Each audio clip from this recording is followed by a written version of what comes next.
हाय, आशा करता हूँ कि आप लोग स्वस्थ होंगे। तो हम लोगों ने पढ़ना शुरू किया था केमिस्ट्री का सेकेंड लेसन, अम्ल, क्षारक और लवण, जिसमें हम लोगों ने अम्ल का डिफिनीसन देख लिया था, क्षारक का डिफिनीसन देख लिया था। तो हम लोग पढ़ रहे थे क्षारक जो होते हैं, सूचक हम लोग पढ़ रहे थे। सूचक में सूचक के प्रकार, जिसमें हम लोगों ने देखा था कि 3 प्रकार के होते हैं सूचक, जिसमें हम लोगों ने पहला अर्थात प्राकृतिक सूचक के बारे में पढ़ लिया था। तो अब शुरू करते हैं, जो 2 बचे हैं उन्हें भी कवर कर लेते हैं। चलिए एक एक करके हम लोग देख लेते हैं।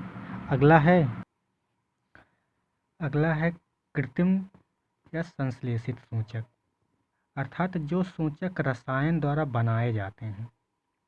ठीक है, जो सूचक रसायन द्वारा बनाए जाते हैं उन्हें कृत्रिम सूचक कहा जाता है, या संश्लेषित सूचक भी कह सकते हैं। कृत्रिम सूचक कहिए या संश्लेषित सूचक, दोनों का मतलब एक ही है।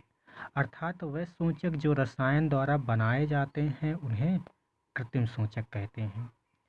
उदाहरण में जैसे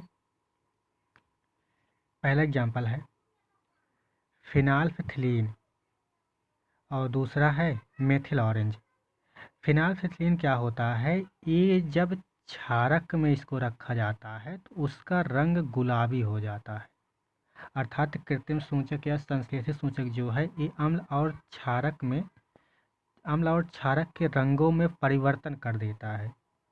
अम्ल में कुछ और रंग देगा, क्षारक में कुछ और रंग देगा। तो इसमें पहला कृत्रिम सूचक जो है फिनाल्फिथिलीन है, ये जब क्षारक में जाता है तो उसका रंग जो है गुलाबी कर देता है, और अम्ल में कोई रंग नहीं देता, अर्थात रंग में परिवर्तन नहीं होता है अम्ल में।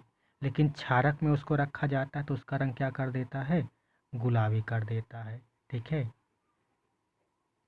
ये क्या था, फिनाल्फिथिलीन था। ये क्षारक में रंग उसका गुलाबी कर देता है और अम्ल में उसके रंग में कोई परिवर्तन नहीं करता है। इसी प्रकार से मेथिल ऑरेंज है।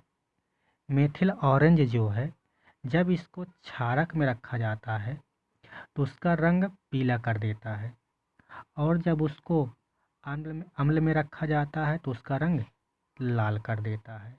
अर्थात सूचक का मतलब क्या, इंडिकेटर, जो इंडिकेट करे अर्थात जो सूचित करे अम्ल है कि क्षार है। ठीक है, तो यही है, फिनाल्फिथिलीन है, अम्ल में इसको रखा जाता है तो उसके रंग में कोई परिवर्तन नहीं करता है, लेकिन क्षारक को क्या कर देता है, उसका रंग गुलाबी कर देता है। अगर रंग में कोई परिवर्तन नहीं होता है तो हम लोग जान लेते हैं कि यह अम्ल है। यदि रंग गुलाबी हो जाता है तो हम लोग जान लेते हैं कि यह क्या है, क्षारक है। ऐसे ही मेथिल ऑरेंज है, जब इसको अम्ल में रखते हैं तो यदि उसका रंग लाल हो जाता है तो समझ लेते हैं कि ये अम्ल है। यदि उसका रंग पीला हो जाता है तो क्या है, क्षारक है। बस समझ में आया ना। तो कृत्रिम सूचक क्या है, वह सूचक जो रसायन द्वारा बनाए जाते हैं, जो रसायन द्वारा बनाए जाते हैं उन्हें कहा जाता है कृत्रिम सूचक, अर्थात जो बनाया जाता है, जिसका निर्माण स्वयं से किया जाए, वही तो होता है कृत्रिम सूचक। चलिए, प्राकृतिक सूचक हो गया और कृत्रिम सूचक हो गया। अगला है गंधीय सूचक, अर्थात जो स्मेल से बताएं। ठीक है, जो उसके गंध से बताए कि अम्लीय है कि क्षारीय है, अर्थात उसका गंध जो है, जिन पदार्थों का गंध अम्लीय और क्षारक माध्यम में बदल जाते हैं। अरे बात समझ में, अर्थात जिन पदार्थों का स्मेल जो है अम्लीय और क्षारक के माध्यम में जाने पर बदल जाते हैं, वो होते हैं गंधीय सूचक। जैसे यहाँ पे है प्याज का रस। प्याज का रस जो है यदि अम्ल के संपर्क में आता है तीक्ष्ण गंध हो जाता है, अर्थात उसकी गंध जो है, उसकी स्मेल जो है बढ़ जाती है। लेकिन क्षारक में कोई परिवर्तन नहीं होता है, अर्थात नो एक्शन। ठीक है, प्याज का रस जो है अम्ल में क्या होता है, तीक्ष्ण गंध, अर्थात उसकी जो स्मेल होती है, उसकी गंध जो होती है बढ़ जाती है, लेकिन क्षारक में कोई परिवर्तन नहीं होता है। तो इससे हम लोग पता लगा लेते हैं कि अम्ल है कि क्षारक है।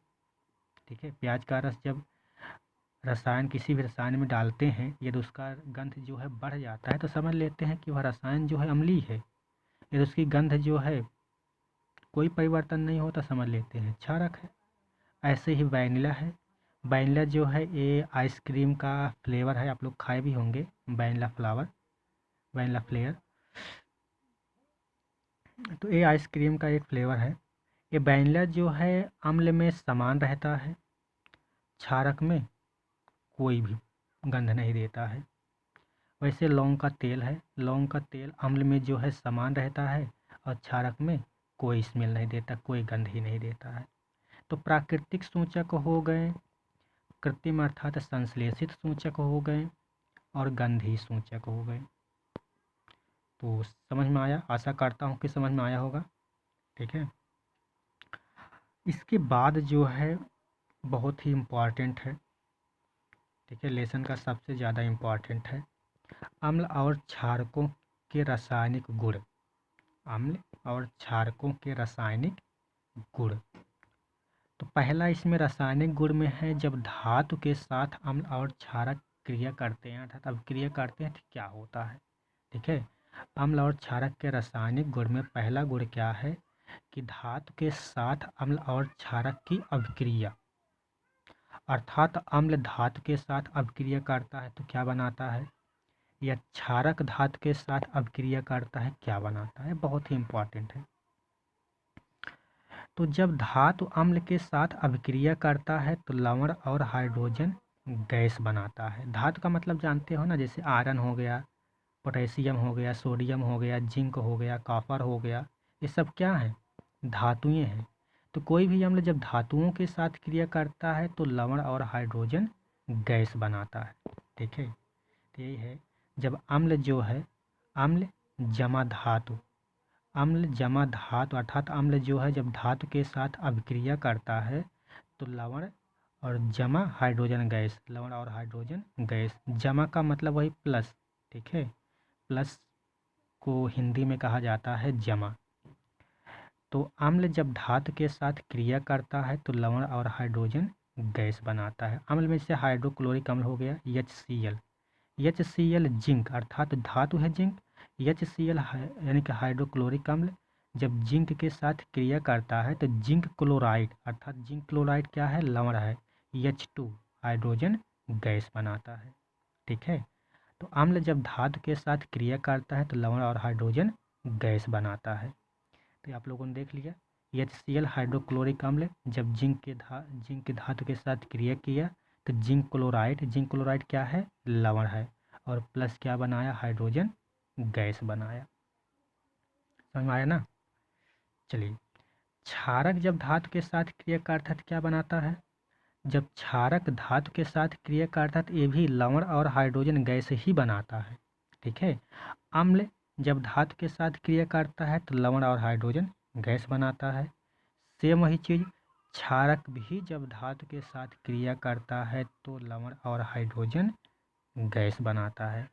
क्षारक में जैसे NaOH, सोडियम हाइड्रोक्साइड, यहाँ भी धातु हम लोगों ने जिंक लिया, तो सोडियम हाइड्रोक्साइड जब जिंक के साथ क्रिया करता है तो Na2ZO2, ठीक है, सोडियम जिंक ऑक्साइड और हाइड्रोजन गैस बनाता है। तो Na2ZO2 क्या है, लवण है, और H2 क्या है, हाइड्रोजन गैस है। ठीक है, तो जब धातु अम्ल के साथ क्रिया करता है तो भी लवण और हाइड्रोजन गैस बनाता है, और धातु जब क्षारक के साथ क्रिया करता है तो भी लवण और हाइड्रोजन गैस बनाता है। ठीक, क्लियर है ना। अच्छा, अब इसके बाद है हाइड्रोजन गैस बनता है तो हम लोग कैसे पता करेंगे कि धातु जब अम्ल या क्षारक के साथ क्रिया करता है हाइड्रोजन गैस बनाता है, ये हम लोग कैसे पता करेंगे। तो इसका हम लोग परीक्षण कर लेते हैं एक। ठीक है, यहाँ पे देख लेते हैं हम लोग कि हाइड्रोजन गैस का हम लोग कैसे परीक्षण करेंगे। पिछले लेसन में हम लोगों ने पढ़ा था कि ऑक्सीजन और हाइड्रोजन ये बहुत ही ज्वलनशील होते हैं, पढ़ा था ना, याद है आप लोग को। तो वहीं से हम लोग पता करते हैं। यहाँ पे आप लोग देख रहे हैं, यहाँ पे क्या करते हैं, ठीक है, एक परखनली लेते हैं, ठीक है, एक कीप है, या इस कीप में जो है हाइड्रोक्लोरिक अम्ल और जिंक हाइड्रोक्लोरिक अम्ल होता है, ये क्या है, जिंक धातु है। हाइड्रोक्लोरिक अम्ल का ये क्या था, घोल था, इसमें कुछ जिंक डाल दिया गया। ठीक है, इसमें कुछ जिंक के टुकड़े छोटे छोटे डाल दिए गए। तो जब हाइड्रोक्लोरिक अम्ल जिंक को एक घोल में डाल दिया जाता है तो यहाँ से कुछ गैसें निकलती हैं। ठीक है, इस पाइप के माध्यम से यहाँ एक बर्तन होता है, इस बर्तन में साबुन होता है, साबुन पानी होता है, जैसे निरमा का घोल हो गया। उसमें क्या कर देता है, इस पाइप के माध्यम से इसका संपर्क कर दिया जाता है। तो इसमें से जब गैस निकलती है कीप में, तो इस पाइप के माध्यम से इस साबुन के घोल में आएगा। तो हाइड्रोजन गैस जो होती है ये हल्की होती है। जब ये हल्की होती है तो साबुन के फव्वारे बना कर के ऊपर उठती है, अर्थात जो साबुन का फव्वारा बनता है उसी फव्वारे में हाइड्रोजन गैस पैक होता है। तो उस फव्वारे के संपर्क में जब मोमबत्ती लाते हैं तो मोमबत्ती जो है पॉप के साथ जलने लगती है। पॉप का मतलब उसमें से चिंगारी तड़ तड़ करके निकलने लगती है। तो इससे पता चल जाता है कि जब धातु जो होती हैं अम्ल या क्षारक के साथ क्रिया करती हैं तो क्या बनाती हैं, हाइड्रोजन गैस। यहाँ आप लोग देख रहे हैं हाइड्रोक्लोरिक अम्ल और जिंक दोनों का इसमें क्या था, मिश्रण था। ये दोनों जब आपस में क्रिया किए तो हाइड्रोजन गैस बनाए। ये हाइड्रोजन गैस जो है इस पाइप के माध्यम से इस साबुन के घोल में आया, हल्की गैस थी। तो हाइड्रोजन गैस बहुत ही हल्की होती हैं, तो जो फव्वारे निकलते हैं यहाँ से साबुन के, ठीक है, गैस से हल्की है होती है तो ऊपर उठती है। तो जब ऊपर उठती है तो साबुन का जो फव्वारा होता है उसी फव्वारे में पैक होके ये ऊपर उठती है।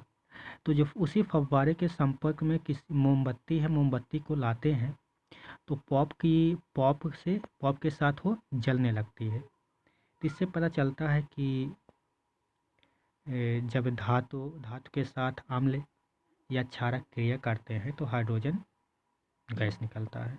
ठीक है, तो आज के लिए बस हम लोग इतना ही रखते हैं, आगे कल स्टार्ट करेंगे। तो हम लोगों ने सेकेंड लेसन पढ़ना स्टार्ट किया है और मैं आशा करता हूँ कि सभी लोग पढ़ रहे होंगे। होमवर्क देता हूँ, सब लोग करके दिखाते नहीं हैं, बस अविनाश ने कल करके दिखाया था, लेकिन आप लोग सभी लोग करके किया कीजिए ताकि पता तो चले हमें कितने लोग पढ़ रहे हैं कितने लोग नहीं पढ़ रहे हैं। ठीक है, तो आज हम लोगों ने पढ़ा सूचक में कल हम लोगों ने पढ़ लिया था प्राकृतिक सूचक। तो आज हम लोगों ने कृत्रिम सूचक या संश्लेषित सूचक पढ़ा, गंधीय सूचक पढ़ा। उसके बाद अम्ल और क्षारकों के रासायनिक गुण में पहला पढ़ा कि अम्ल या क्षारक धातु के साथ क्रिया करते हैं तो क्या बनाते हैं। तो अम्ल और क्षारक जब धातु के साथ क्रिया करते हैं तो लवण और हाइड्रोजन गैस बनाते हैं।